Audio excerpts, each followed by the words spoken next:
தமிழ்நாட்டில் நேற்று 10th state board results announce பண்ணியிருக்காங்க. இதில் ஓவரால் பாஸ் பர்சன்டேஜ் வந்து பார்த்தீங்கன்னா 93.8%, which is a 2.3% increase from the previous year. Boys pass percentage வந்து பார்த்தீங்கன்னா 91.74% ஆகும். கேர்ள்ஸ் பாஸ் பர்சன்டேஜ் வந்து 95.88% இருக்குது.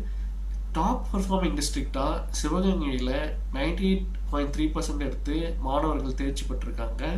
அண்ட் ஆல்சோ இம்ப்ரெசிவாக 3 ஸ்டூடெண்ட்ஸ் வந்து பார்த்தீங்கன்னா அவுட் ஆஃப் 500க்கு 499 எடுத்திருக்காங்க.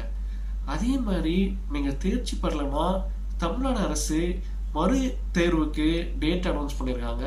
ஜூலை 4th வந்து பார்த்தீங்கன்னா நீங்கள் ரீஎக்ஸாமுக்கு அப்பியர் ஆகி உங்களுடைய எந்தெந்த சப்ஜெக்டில் நீங்கள் ஃபெயில் ஆயிருந்தீங்களோ அதை கிளியர் பண்ண முடியும். அதனால் நீங்கள் தேர்ச்சி பெறலைன்னா நீங்கள் ரீவேல்யூஷனுக்கு அப்ளை பண்ணுங்கள். அதே மாதிரி இந்த ரீஎக்ஸாமுக்கு இப்போத்துலேருந்தே ப்ரிப்பேர் பண்ணுங்கள். டைம் எப்போவுமே இல்லை நினைக்காதீங்க, இப்போவும் உங்களுக்கு டைம் இருக்குது.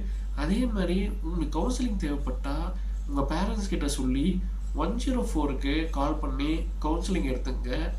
இந்த ரிசல்ட்ஸ் நம்மளோட வாழ்க்கையை தீர்மானிக்க போகிறது இல்லை, உங்களால் கண்டிப்பாக சாதிக்க முடியும். நாகேஷ் ஒரு படத்தில் சொல்லுவார், வெறி இருக்கணும்டா, வெறி இருக்கணும், வெறி இருந்தால் தான் உன்னால் சாதிக்க முடியும்னு சொல்லுவார். ஸோ அதனால் நீங்கள் உங்கள்கிட்ட இருக்கிற வெறியை விடாதீங்க, உங்களால் கண்டிப்பாக சாதிக்க முடியும்.